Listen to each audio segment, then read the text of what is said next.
push. Hello.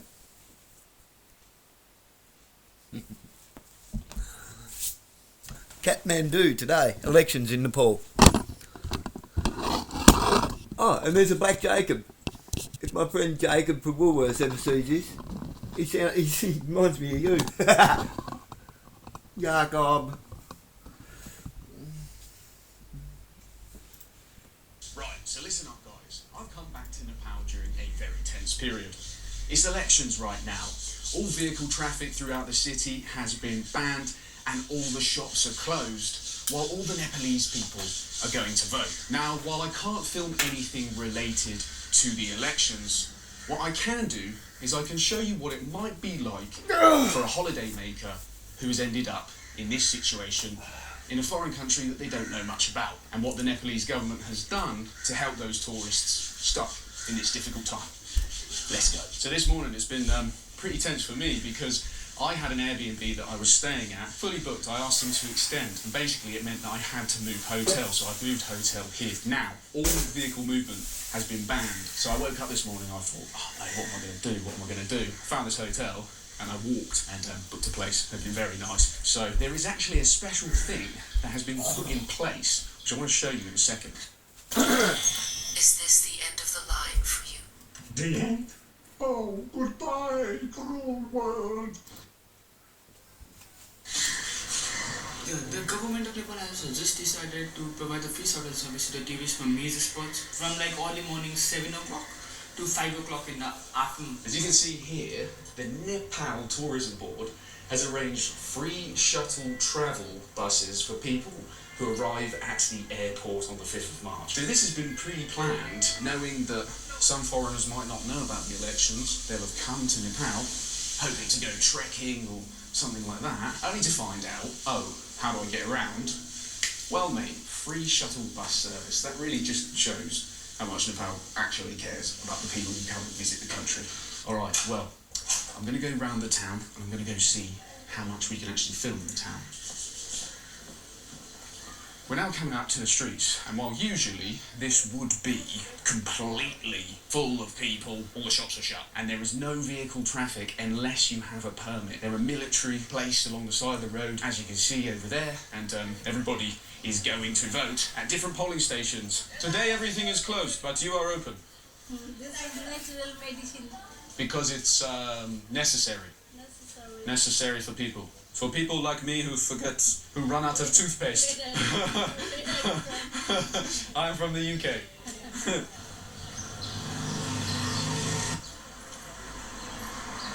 Now, I want to take you to a very special square where something very interesting happened last time, that the streets were much like this, but under very different circumstances. As you can see, where I'm staying, absolutely everything is shut. And I want to see if it's still the case. Excuse me, guys.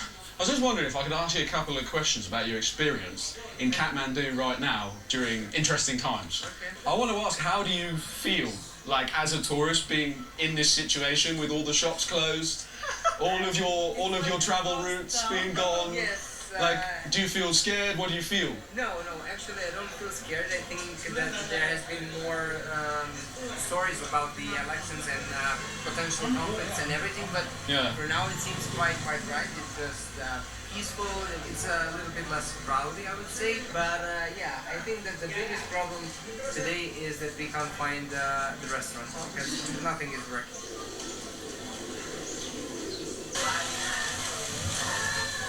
Last time I had to dodge tear gas, now I have to dodge pigeons. I suppose it's better. Things are improving. Excuse me, sorry. Oh, now isn't that just beautiful? I just absolutely love these temples. It's nice to see that there are other places open as well for replenishments. Not just one cafe like that fateful day. Ah, Nepali rupee. Ah, very nice. Very beautiful. Alright, thank you, sir. I was making a video about what it's like to be a foreigner in Nepal during a tense time, and I was wondering if I could get your opinion on it. How are you feeling right now? I mean, it's nothing really happens. It's just like the day off. Most people are just like a little bit worried for, you know. They're like, oh, be careful, don't get too far. Why are they so worried, you know? Yeah. There's nothing happening, really. No transport, and stuff is closed. So. You're Nepali? Yes, man. I'm So- monitoring, taking guides. Yeah. If I know some tourists, Yeah. if I saw someone get a problem, trouble. Yeah. Of course, we definitely gonna Yeah. support, help them. Very nice to meet you. Yeah, man. thank you, man. Thanks for agreeing to this. brother. Appreciate it. And your name, sorry? Voin. Be safe. Have a great day, Enjoy. man. See you later. Well, I think that guy Voin put it back there perfectly. It does feel safe. I mean, even though sometimes you're in tense situations like this in Nepal, and I mean, this is not really tense compared to what I've seen. It has a certain sense of peace. This way to Durbar Square, right? Yes. See you lads later. Bye-bye. Bye-bye. Wait, we met last time? Yeah, we met. When did we meet? Yeah, dengue, and we gave you that cetamol. You didn't have the cetamol. Yeah. Man, you're a legend. Thank you for that. I really appreciate it. It's a pretty crazy time right now because it reminds me of when there was curfew for the protests. But obviously it's not as tense as that now. Burnt out cars, burnt out motorbikes, smashed up buildings. When did you fly in? Literally yesterday. Yesterday? I got here yesterday. Did you know this was happening? It's I went down Jacob. after I'd already booked my tickets and stuff, so I was like... You were like, I'll go anyway. So this is as a result of what happened 6 months ago when they burnt the government down. Oh, yeah. Like this is like the elections afterwards. Yeah. So you've come in an interesting time, like me. How are you feeling about it, man? Yeah. Like how does it feel to be here? It's, I don't know, yeah. Like, it doesn't... Like, I was a bit nervous about it. Yeah. Leading up to it, but there didn't seem to be, like, that much tension or, like, any riots or anything like that. So, not that I've seen anyway, so... It's felt pretty safe walking around. Yeah, I imagine 6 months ago it would have been a bit of a different feeling. And what did you feel when you found out, like, after you booked the flight, you were like, oh... Yeah, I was like, oh shit, am I fucked up here? But then I read about it, and like most people were saying it's still safe to come. Even though the Australian advisor is saying avoid travel if you can. Well, good for you for tackling your nerves, because like I've been here during the revolution, and I mean especially this area of Tamil, they didn't touch it. I think like Nepalese people are really, really caring for travellers and tourists and people that visit their country. I think they know that people like come here. There's like a tourist kind of hub here, and there was like blockades and stuff, and they didn't go. Like honestly, it was like maybe 500 metres down the end of the road. There was fire and stuff, but no one would go down the Tamil bit, which was for me like experiencing that and seeing that was like whoa. I can't believe it, because in what other place in the world would that happen? Would it happen in Australia? Probably not. Yeah, probably not. It wouldn't happen in England, that's for sure. What was your name? I never got your name. Dylan. Dylan. Yeah. Harry. Nice to meet you, my friend. Nice And you, my friend? Viras. And my our source for that. Hopefully you will be enjoying this historic moment in our nation. How do you guys feel? It's a really big day for you. Ooh, Yes, спасибо. it's a really big day, or especially for Gen Z guys. So 2 days struggle and 6 months wait.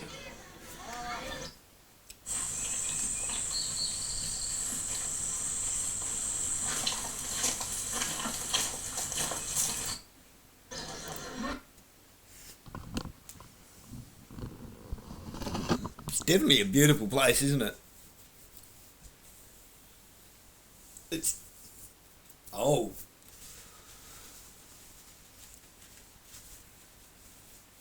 Depends on your opinion of beautiful, I suppose. A little bit crowded for me when it's because that's shut down. Ugh. And the cat's walking all over me.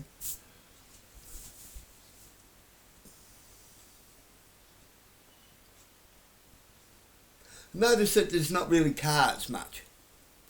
It's all scooters, motorbikes and bicycles.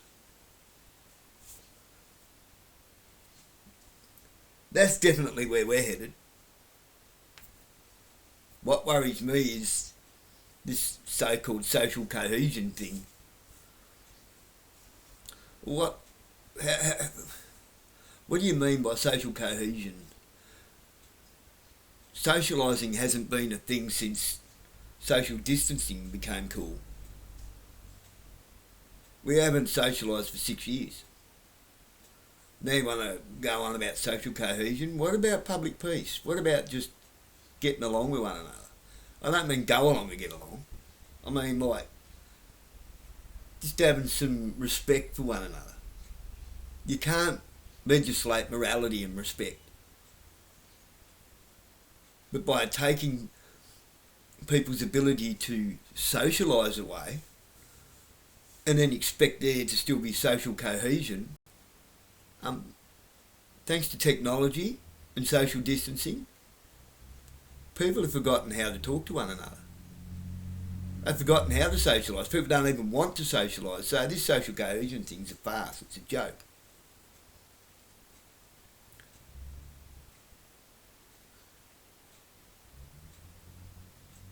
We are being legislated by raving lunatics.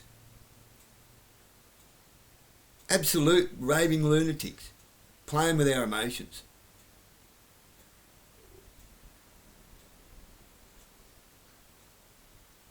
There is a huge percentage of people in this country, or all around the world, that if you told them that there is no war at all between Israel and Iran and it's all AI, they'd probably believe it. I'm not kidding, no, but there are things going on all over the world, and who even knows if it's really happening? I think we can safely say that's happening, but all the places, as you just heard, that fella, that's the guy I said reminds me of Jacob. The bloke I used to work with at Woolies. Nice young fella. Spoke just like him. He's like a black version of him. Anyway. It's,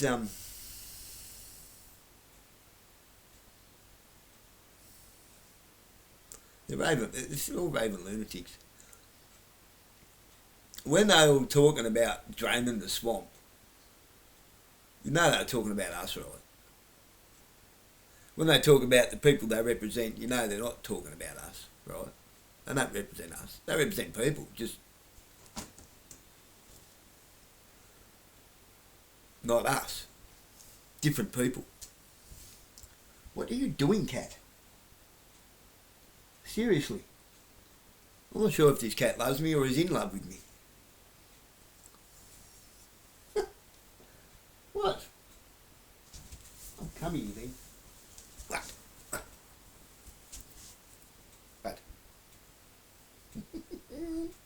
He's a tripper. Hello.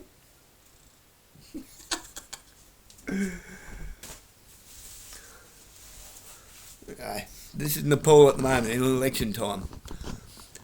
Very sketchy. 6 months ago, if you go back and watch, We Hate the Cold. You check Harry's journey out right across the continent, starting from Thailand all the way back to UK on a moped, which only just made the distance. Go away, puss. Go and chase the other cat. Everywhere was actually the opposite to what we're told it is. Literally, it's the opposite to what we're told it is. He went to the exclusion zones and the forbidden zones and found them all to be beautiful people. Let him stay in their homes and everything.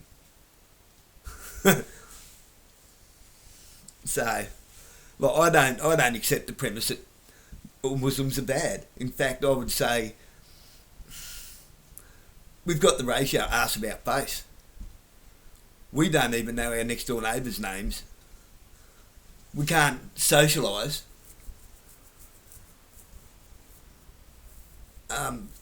Women feel the need to wear hijabs and burqas.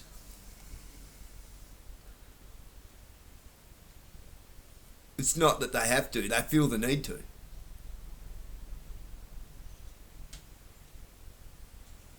It says more about us than it does them, doesn't it? Why is there an us and them? Ask yourself that. Why is there even an us and them? Who created that divide?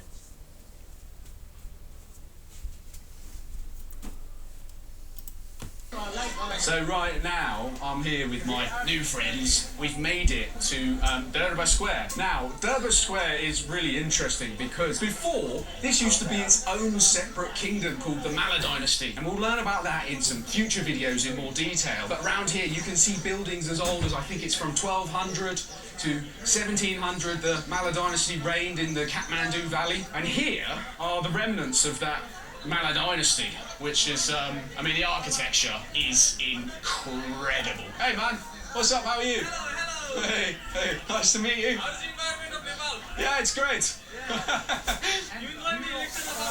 It's interesting to be back, man. So we are yeah, I can see the locals. So we are making a video. We want you in our video. Okay, cool. Okay, Let's do it. cool. Yes, let's go. Let's do it. Let's go. I'm gonna introduce myself. He's gonna introduce himself. Yeah. Are you gonna introduce yourself? Yeah, sure. Namaste, And I'm sorry, guys, I can't speak Nepali yet, but I'm Harry. We hate the cold. Namaste. What's up, man? How are you?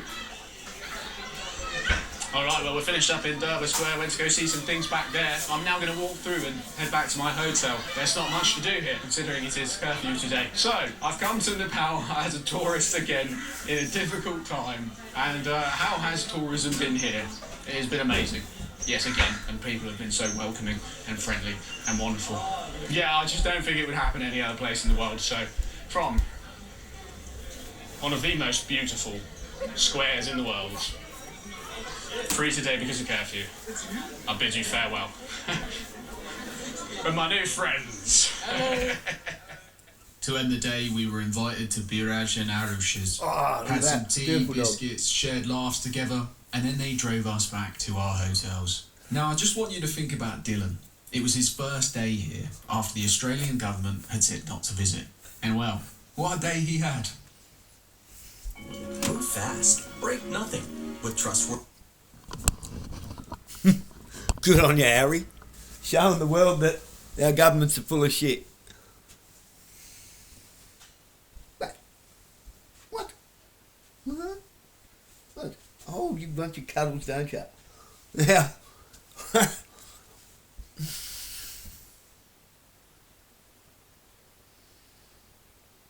If that, as you can clearly see by what the people are like over there, if that election goes sideways, that's because of the politicians, not the people. The people obviously can function without the politics. We function a lot better without politics causing division. Just think about it. Politics was gotten rid of, and we just had governance of the people, for the people, by the people, in favour of the people. That would completely destroy all this religious politics and political religion.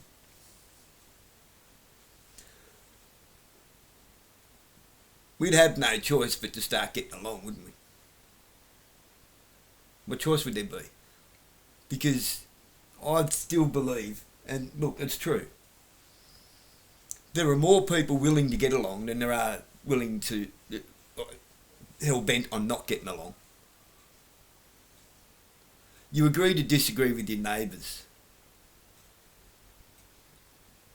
Right, you go along to get along with your neighbours, not with legislature, not with politics, grubs in grubberment. Because they'll play that game all day, agree to disagree, go along to get along.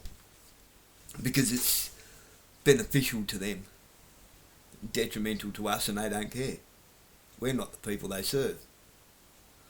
You know that because they make a promissory affirmation to the state. The state is the government, not us. They're making promises to the state instead of serving the people. Instead of swearing an oath to the people and upholding it with honour.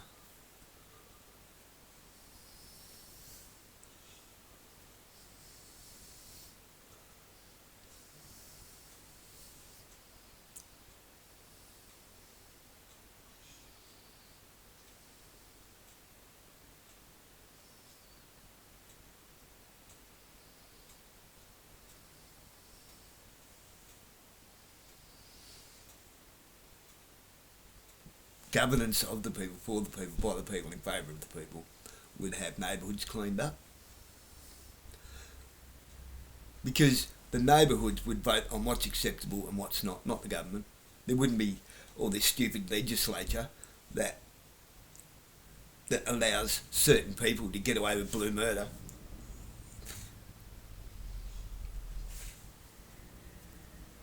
And other people to be punished for non-victim so-called crimes. It's all up to shit. And it's all government. It's all government. We need to stop manipulating microcosms in microscopic situations that have nothing to do with us in other people's homes. It's what happens outside that matters. It's how we treat one another that matters. It's having enough common decency and respect to not make the place a cesspit. To not create conflict and friction. And to not escalate a problem that when there wasn't a problem there to start with. Manipulation by motivation is a very sinister way to control and steer communities into a toxic, unworkable society. I try not to use that word too much. Until we learn to socialise again, we're not a society, we're just a bunch of people running into one another, creating conflict. So social cohesion is not a thing. That's coercion. That's people doing as they're told under legislature, rather than treating each other the way that we want to be treated back. Because it's the right thing to do. Nobody knows what the right thing to do is anymore. We haven't for a long time. For the longest time. Why? We've got 2, 3 generations now all being told that they have rights and no one being held responsible. There's no accountability. There's no consequences. People think that they have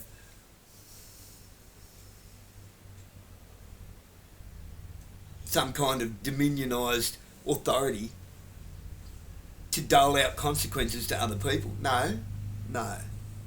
The natural order of law does that. Everyone gets their up and comings as if you let it happen.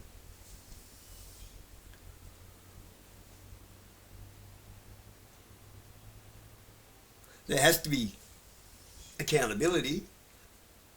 There has to be removing some people from community for a while.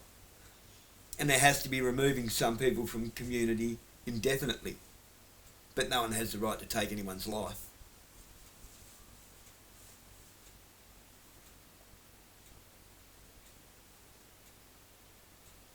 On an agreed upon common universal law basis. Not on legislature because it makes money for somebody. You privatise prisons and everyone's going to be a criminal.